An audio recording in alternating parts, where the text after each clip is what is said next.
Hello, good evening sa mga friends ko. May isi-share lang po ako sa inyo kasi may binigay sa anak ko yung company nila, isang packet ng groceries. Ngayon, namili na ako kanina, na doble siya kasi kung ano yung mga binili ko, yun din ang binigay sa kanya. Pero nakakatuwa talaga kasi ang dami. I-share ko lang po sa inyo kasi masarap talaga yung may nag-work na anak.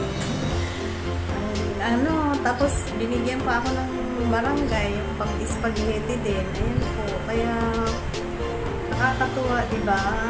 Yung isang magulang parang bawas na din po yun sa budget. Kaya malaking pasalamat po, blessing po talaga.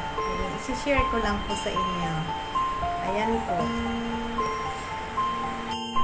Ito yung bigay sa anak ko.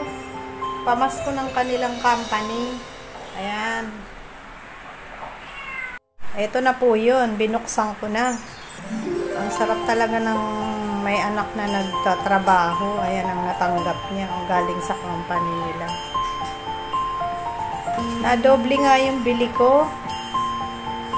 Ayan, tapos may binigay pa yung barangay dito sa amin. Kaya, ayun, diba? Blessing na yun eh. Share ko lang po sa inyo. Kasi, sa New Year, hindi na ako mamimili ng pang-salad.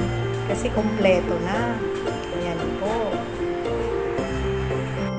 Ito naman yung pinamili ko kanina.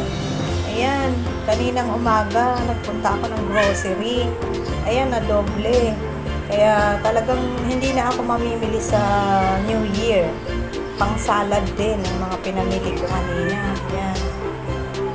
O diba?